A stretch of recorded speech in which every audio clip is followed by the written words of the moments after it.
Hello, everyone, and welcome to this webinar produced by Business Performance USA. We are honored to have all of you as our guests today. We're very excited about this webinar, and we know that you're going to gain a great deal from today's presentation. You know, Business Performance USA produces these weekly webinars on Tuesday at noon Central to provide business insights on a variety of topics like the one we're having today. So we are going to be talking about the triangle of economic value creation. And Dr. Jeff is continuing this series on the total business competitiveness. In fact, this is part 3. He's going to talk about why focus is foundational for sustainable, fast growth. Business Performance USA is a voluntary association that provides online business information exchange. And when you become a member, you can meet people from across the U.S. who are engaged in all kinds of business conversations on topics such as this, or social media, or leadership, or team building, or marketing, you name it. We have invited people from all over the country to be voluntary presenters, voluntary executive presenters to this great audience that we've been building over time. We've been doing this for about a year, so we have quite an arsenal of presentations that are available to you as a member. All you need to do is join, and then you can see any of the webinars and talk to any of the folks that are now members of Business Performance USA. And also, when many of the benefits is that, you know, at any time on demand, all of the webinars that we've presented through this series, this Tuesday noon series, are available to you, and you can watch them at a time that's most convenient to you. Okay, so let me introduce myself. I'll be your host today. I'm Cynthia Stewart, Managing Partner for Evermore Services, your partner in building tomorrow's businesses today. I'm also co-founder for Business Performance USA. And you can see there our presenter, Dr. Jeff Stewart, and I'll be presenting him in just a minute. But let me tell you how to make this hour worth your time.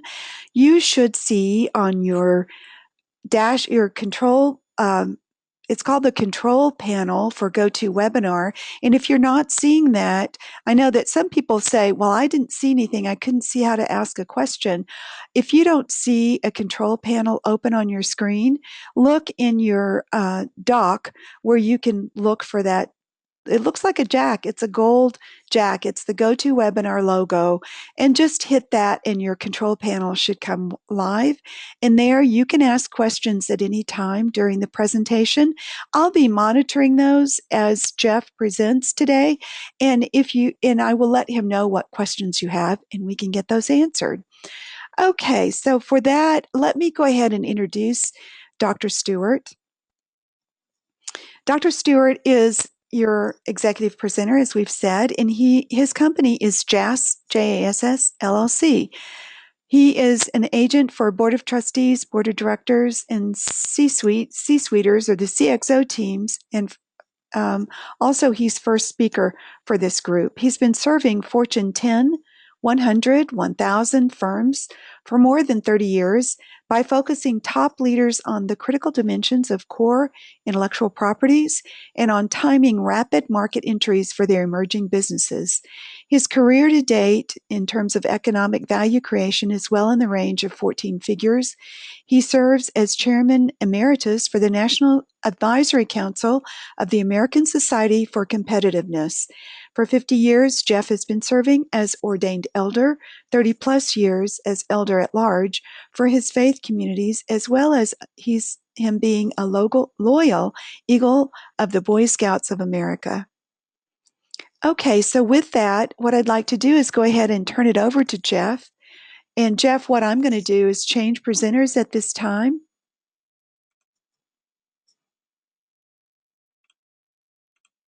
And you should see something on your end to make you the presenter, and I'll let you know as soon as I see your screen.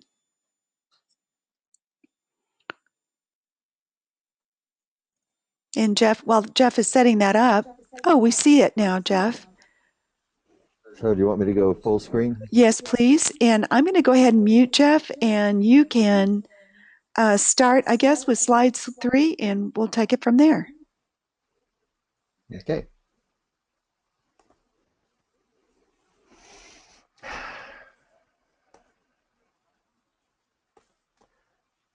Trying to move through the slides here. There we go. So I'm going to do a brief run through of some of the background and setup slides we've used in prior segments here. And as I said before, I'm intending a series of 8 to 9 maybe webinars where we're going over the idea of total business competitiveness. Now, the thing that I want to start with today is the idea that having a highly competitive and durably constructive business model means that you have to also have a highly collaborative and very flexible and adaptive business practice. So the implication of being highly competitive and durable, building value in the market, has to be matched with actions that are driven by second order problem solving and by a kind of test and adaptiveness that few people take time to really engage. One of the first lessons that people who keep the entrepreneurial spirit alive for a lifetime learn is that if you think you see it, then you'd better check twice, because we know that the world is built upon two things: its real presence and its camouflageability. Just think for a minute of a chameleon surviving in a complex world. It changes color, it changes to match its environment, and it may change its actual behavior, that is, go from freeze to slow motion to rapid movement. And it not only helps it survive, but it helps it thrive, because in those kinds of camouflage modes, it can also feed without without chasing away what it's after. So, which in that case are little bugs. So the idea of being highly competitive means also being deeply collaborative. And being durable in the market means being constructive for the activity that you're going to engage in. And you have to set that example. It is a model. It is one of those things that you engage and therefore do modeling behavior. You model the behavior that you want the marketplace to address when you bring what is advantageous about your committed business into compatible spaces where people can decide whether you are worth it or not. And that's where we go into testing your observations and balancing concepts and ideas against each other. Now, you know, ideas are all well and good, and you can see from this graph that this is a fairly complex thing. But I'm going to move now to the idea that we have revenue and not spend a lot of time on the first graph, because we've covered this before. The sources of return on investment and return on resource are critical. You notice I don't talk about return on assets. And the reason is you should never hold your assets too closely. You always have to be prepared to shift your assets, reallocate your assets, and sometimes move them along. So return on asset is kind of a broad-based number which doesn't give you either a total picture or a sense of your vested position. It just really gives you a sense of where you are from the point of view of a tangible hold. So I talk about revenue sources in terms of investment and resources. Jeff, may I stop you for 1 second and let you know that your screen is not in full view? It is for me. For on this side, I'm not seeing what's below low and high under total revenues, for instance. Oh, well. So Goodness. on the lower left, did you hit, on that very lower left, did you hit the screen? On the lower left, it's the third icon, so that it's in. I'm sorry. Oh, on the lower, very lower left. got it. Now, sorry about that, folks. Oh, that's much better. Thank you. I appreciate that. Now that's much I better. thank you very much. obviously, being a graybeard means that I miss a few things in the corners of life. So I'm not going to get hung up in the corners. Fortunately, I have people to point me to them and be able to get me out of them before I paint myself into them. Thank you very much, Cynthia. Uh, I'm going to focus now on revenue sources, and I'm going to let you know very quickly that there are four basic revenue sources, and they relate to each other in a kind of cycle, or over time as a kind of spiral. A cycle moving ahead through time is sort of like the threading on a screw. It's a spiral, and with time you become more and more focused, like the point of the screw. So in this case, the starting place is your core business. We're just going to assume, for the sake of discussion, that you have some sort of business going on and that you're in the process of improving it in a kind of evolutionary way. And there are all kinds of assumptions built into that model, but you know that driving your business from revenue is what we have to do, whether we're upstarts or whether we are surviving established firms. So what we do is we look at the core of our offering, and we look at the core of our market, and we're looking for a match there. And what we're saying in this case is that on an annualized basis or over some time period, the core of your revenue is 40%, 40% of your core revenue is driven by business you already have on hand. Being able to be low risk and high return on investment, that is always improving your return, is the key to being alive. Now, you grow by expanding that core. And quite frankly, that growth is about another 30% of your opportunity for annual revenues.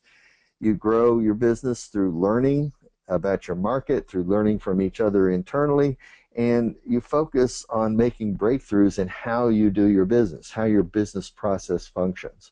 You can do that both internally and externally, by the way. If you're an extended enterprise, that would be your entire supply chain.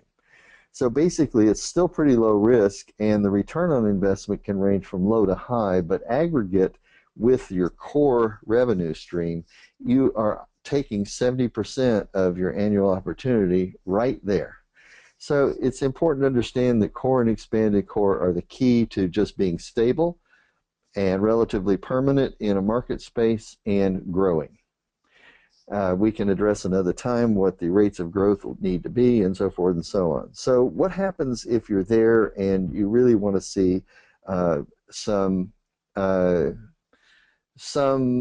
expansion? Let's say you want to extend your enterprise further, or you want to have a strategic partnering alliance or something like that. Typically, you need to find a new leading edge, some new facet of the marketplace that you address that you can bring a new solution to. And that new leading edge is what we would call desirable business, and it's the life cycles of your products and your services in mix with the life cycles of your customers in the supply chain that really drive that new leading edge. It's worth 20%. Sometimes we say it's the 20% that drives the 80% of the market, but it would be misleading to look at it from the outside when we're looking at it from the point of view of execution, where revenue is the measure of our success with regard to investment and resources. So what we're saying is that the new leading edge is what we typically call revolutionary advances. And these are a little different than the evolutionary advances. They mean that as you evolve and you go through those cycles, there are points at which your improvements build up, and suddenly there's a step function. You step up the game. You go to the next level, we sometimes say.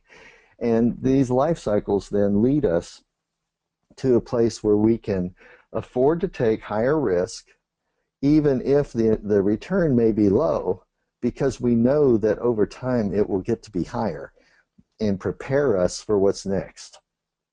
Usually there are what we call incoming changes in a market.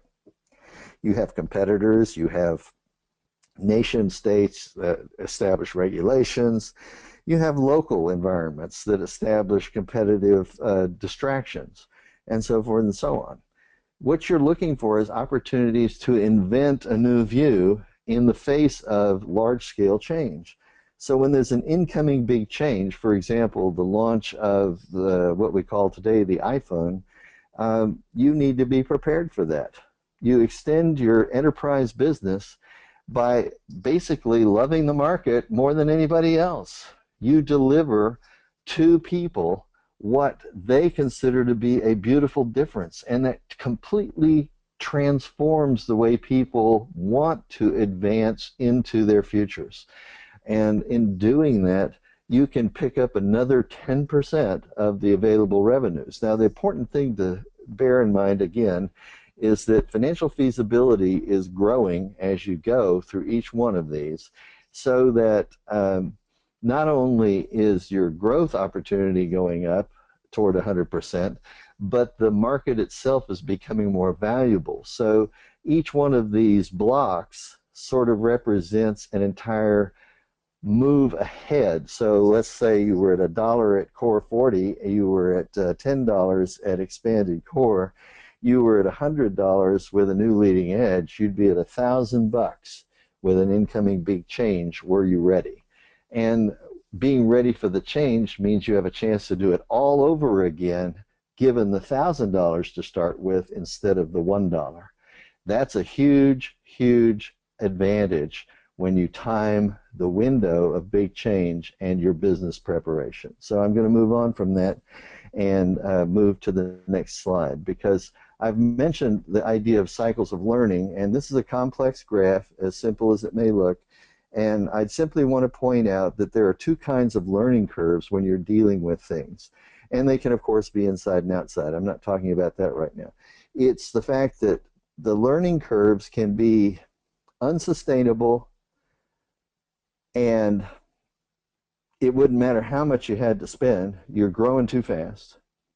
Or it could be unsustainable and absolutely unmemorable, forgettable. That means you're not really growing fast enough at all.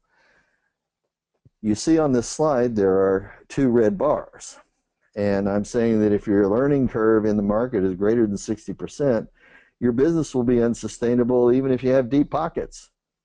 And if your learning curve is less than 20%, it'll be unsustainable because, frankly, people just simply won't notice. You'll become more and more rapidly forgettable.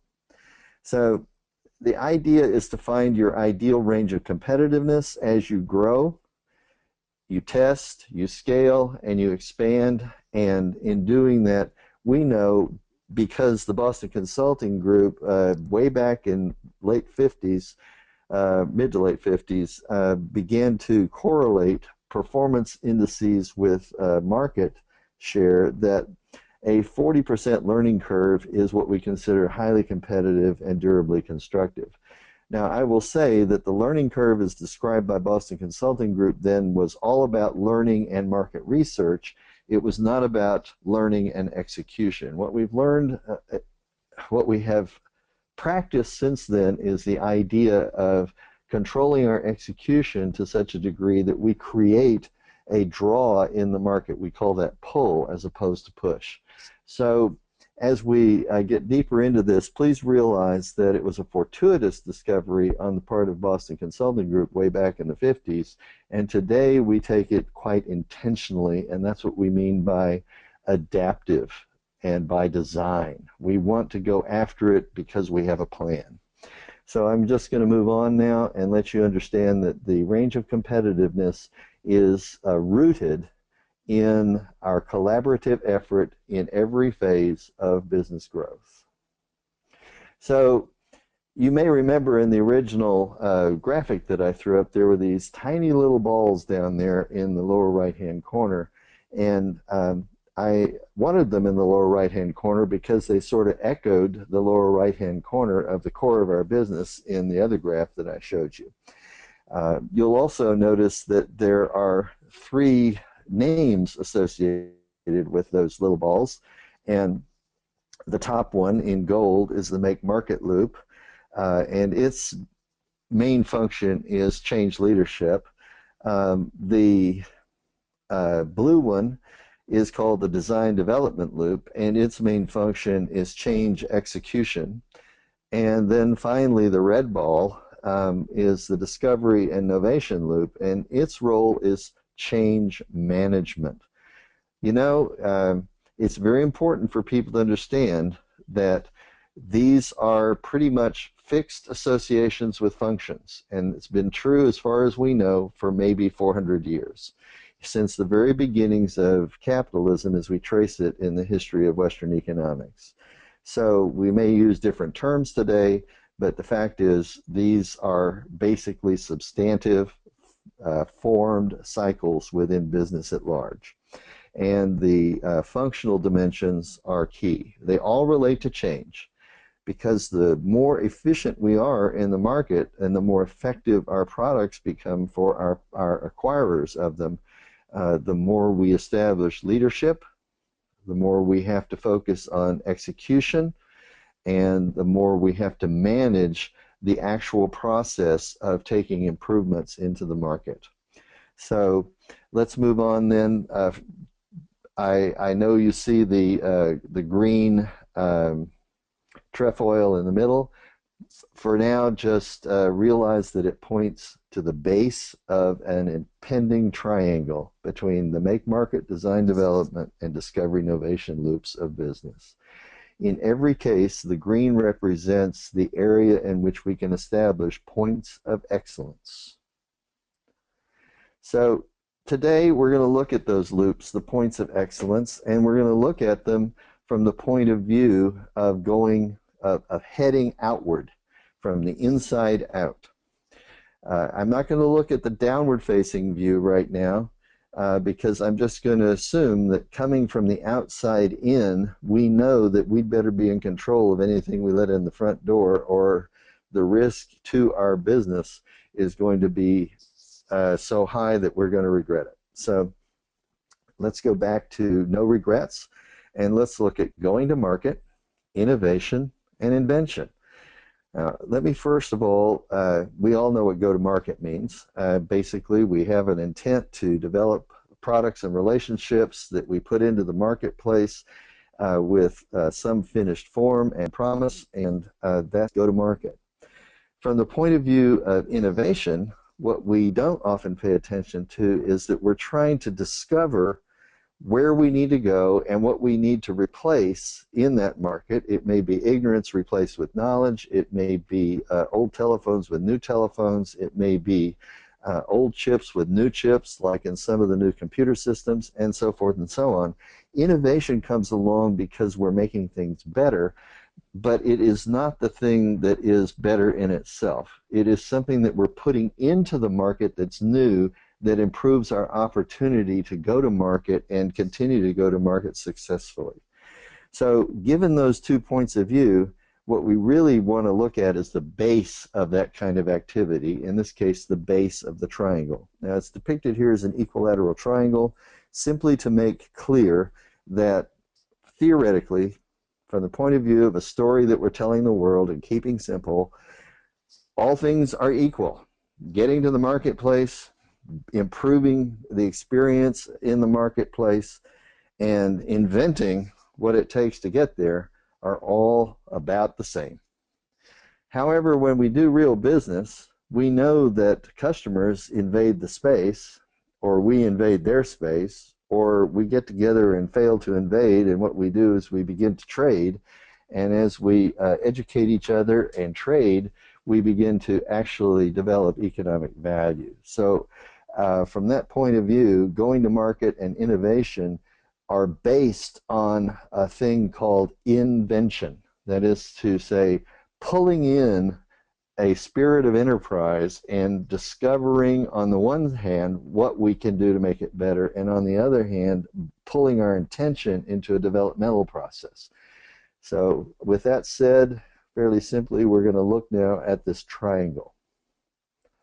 The triangle of economic value creation. And we're going to look at it in terms of statistics. Why? Because markets, whether we're small or large, are typically about a distribution of occurrences. We don't control the customer. We try to keep them under control in our space. And when we enter their space, it's our interactions with them that determine our success or failure.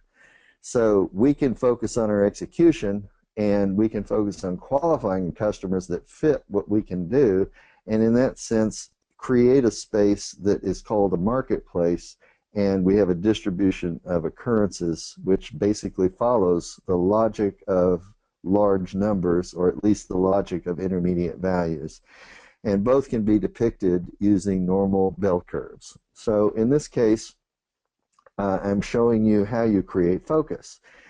In the case of the red distribution, that is your normal standard distribution. That's what happens if you just keep casting lots over and over and over again and plot the points. It's called a bell curve. In the case of the yellow, you're approaching a forgetting curve.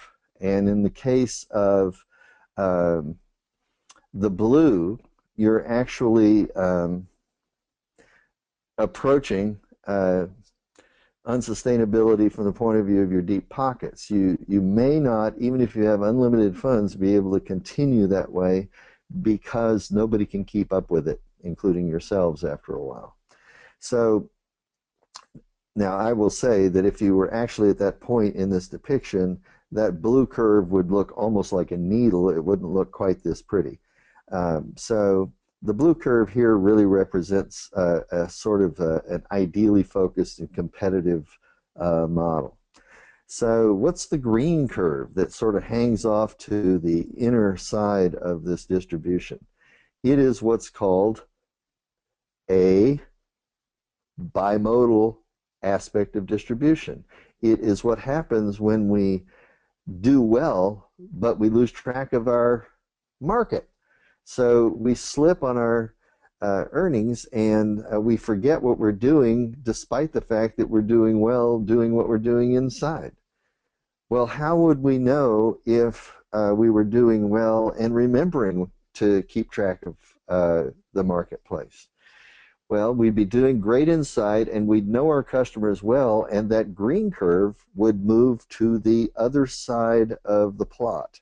It would move over where you see the words normal standard distribution.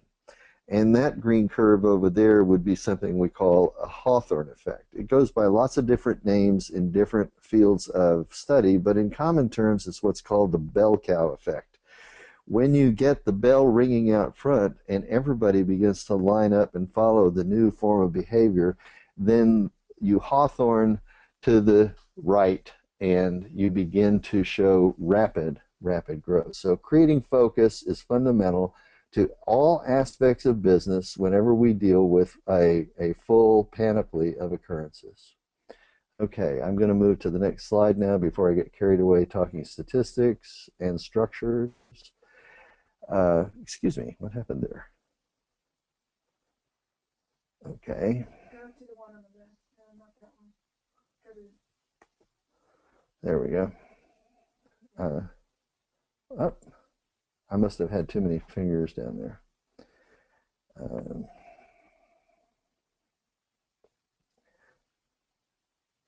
There we go. Now, nope. Oh, I'm going backwards. Sorry about that. I don't know why this is doing that. Keep going and get to the slide you want, and then full screen it. I'm trying. You just need to move to the north. It's not behaving properly.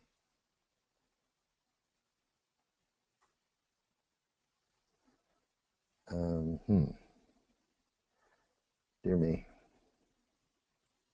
You want me to take over this? Yes, would you please?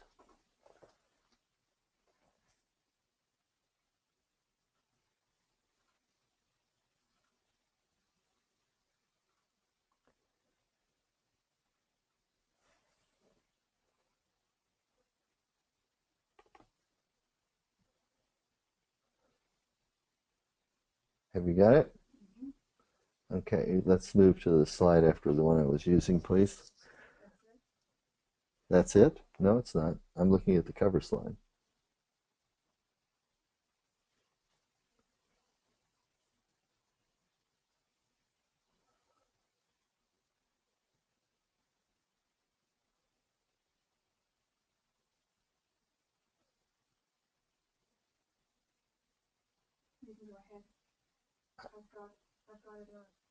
Well, this is the final slide, I think.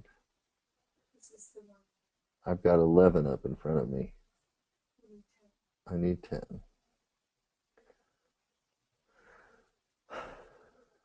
Now I'm at 7.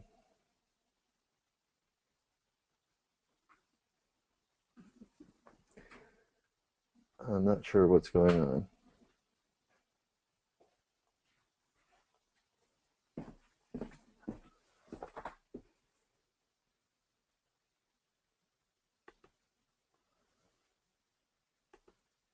That's it. Okay, thank you. And yours is showing that now? Thank you. Okay, so slide number 10 is the one that we're looking at. Sorry about the pause. I think it has to do with my user errors. Um, and this shows the triangle relationships to the relationships in standard distribution. It's important to understand this for two simple reasons. Number one, we frequently use the speed of change as a way of representing our growth. And for example, if I'm able to change my position in the marketplace faster than a competitor, I will probably perform better from a revenue point of view than the competitor. There are internal factors that have to be taken into account from the point of view of profitability, but those can be addressed as well using the same concepts. So in this case, what I'd like to do is to point out that the all things being equal triangle, which is the red one, is fitting to a standard distribution. Isn't that interesting? And if we create greater focus, it fits to the high performance standard distribution where more is involved under a tighter, higher curve. So in effect, it's actually the same amount but focused in a narrower stream. The alignment is tighter, the energy is greater, and like a wind moving through a hallway toward a closed door, it creates a kind of push from the inside out. And when the door opens in the market, if you're ready, then it'll push you out into the marketplace with great energy. So the management forcing function becomes market energy, or the energy of your capital working to the benefit of business and the economy. Now, in this case, it's also important to notice that that higher curve could be modeled by everybody else in the marketplace, and it could move to the right, which means you'd have a whole bunch of high tack-like curves if you were to plot different segments of the marketplace over to the right. And as a matter of fact, as people adopt new technologies and pick up the ways of living and modeling behavior associated with those new technologies, that's pretty much what happens. We create focus and we move it to the right, and more people model the behavior until we get a breakthrough called an economic revolution. It's not really the redistribution of income that's at stake. It is the multiplying effect of revenue serving revenue serving revenue. And the cycle of revenue is what we're going to be dealing with when we deal with a situation like this. So again, I've sometimes called this the trigonometrics of money, because we use money or common currencies as a way of communicating with each other where value is exchanged in a marketplace. And we also have derivative investments based upon the exchange of different monies.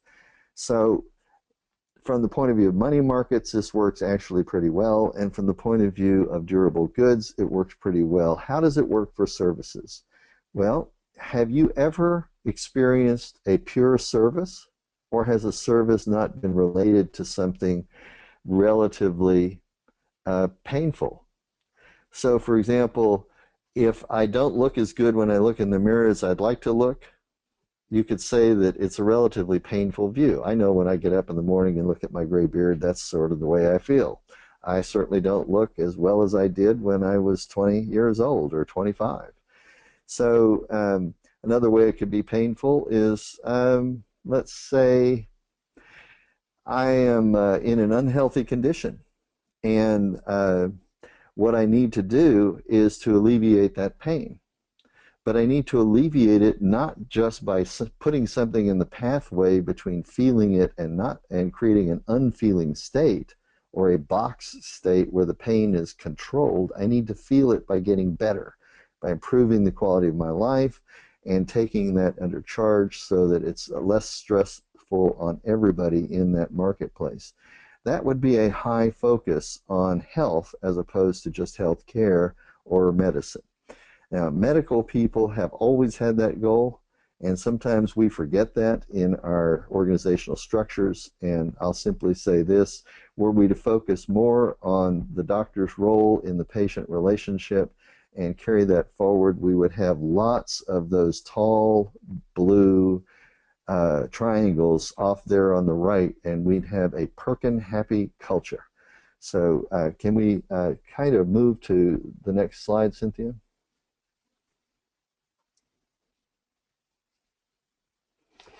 Here, I'm going to bring us back, and this, I think, is my closing piece. I'm going to show you where all of this fits. Now, remember that the three balls are really about the trigonometry of economics, the trigonometry of value.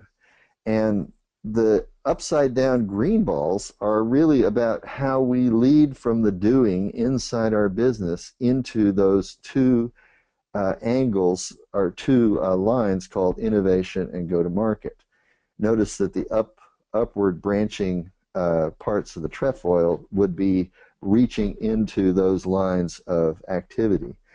But in the end, the lower part of that green trefoil would be rooted in a very narrow focus leading us into the market. And that focus would be invention. Here's the thing that I need people to understand. Invention is not, repeat, is not a rare thing. It happens all the time. Whenever the wind blows, whether we know it or not, or whether we can predict where it's coming from, we are experiencing invention. Whenever you take a deep breath and you try to understand what you're looking at, you're inventing a view. Whenever you get your intent, your design, focused on what needs to be improved, that is the discovery of what you need to replace, and you draw those two things closer together, you drive focus and alignment and energy into the marketplace at a very high peak. And you are rooting that internal execution in that narrower gap between design and development and discovery innovation. That's what that internal trefoil is about.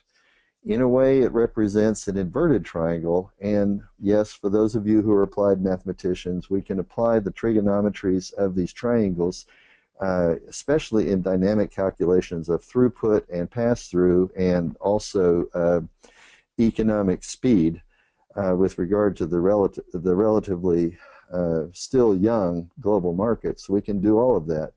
But I want you to understand that it really, really has to do with how strategic your excellence positioning is. Are you going to be positioned to deliver excellence over the long haul to everybody out there? If so, then the business strategy that you're using to put excellence into people's hands and give them a lift up in life is going to lead them into what we're calling cultural excellence positioning. You will have, by nature of your success, an enormous social responsibility, so that the model of your organizational culture will be something others will begin to model on and after.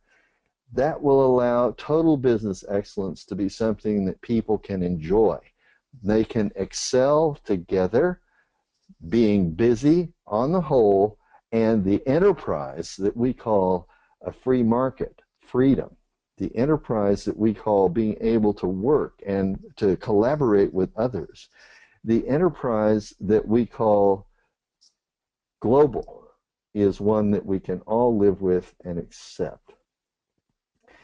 I could go on and on because I've been doing it on the platform of global competitiveness for many years now.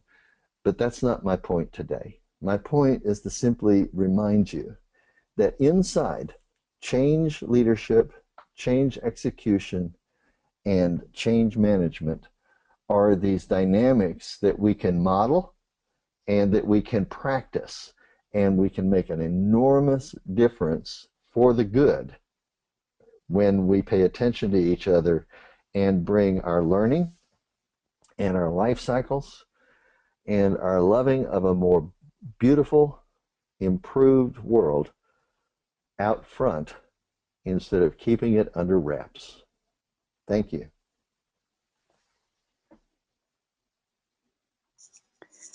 Well, Jeff, thank you for talking us through this model. It is a complex model, and it's clear that you can see things through models like these, and we appreciate you sharing that clarity with us. Looks like sort of a nice package that we could unpack and take several webinars. And Dr. Stewart has been taking several webinars. This is the third to unpack this for us and to show us how these things work together to create that cultural excellence positioning. So I invite you folks to go out and view his other webinars on Business Performance USA, and you will see sort of this progression of explanation of how these models lay on top of business to help us develop that cultural excellence positioning. So thank you, Jeff. We appreciate your insights and your vision and your instruction on how we can look at this. Let's look real quickly at what we have lined up next. We have Emily Shoup, who's coming back to talk with us about the emotionally intelligent team. Emily is a popular speaker for us on our webinar series. And emotional intelligence is a term that's really gotten press since the 90s when there was a book published on this topic, and we realized that emotional intelligence is necessary in how we work together in an intelligent way, uh, how we team together, and how we have good outcomes between and among people. And so you'll want to tap into that. We just invited Dr. Milton Corsi to join us last month, and he'll be back again. He talked about the science of um, motivation, what scientists know that business doesn't when it comes to motivation. That was a very popular webinar, and he'll be back with us and talking about inspiring those we lead. So we hope you come back on our weekly webinars. We have more to come next month in November and December. So you can always look at our website and see what our webinar listings are and join those for the ones that are of most interest to you. So thanks, everyone. With that, I'm going to end today's webinar, and I invite you back, and we look forward to hosting you back. With that, I'm ending the webinar. Thanks, Dr. Stewart, and thanks, everyone, for attending. We'll talk to you next week. Bye-bye.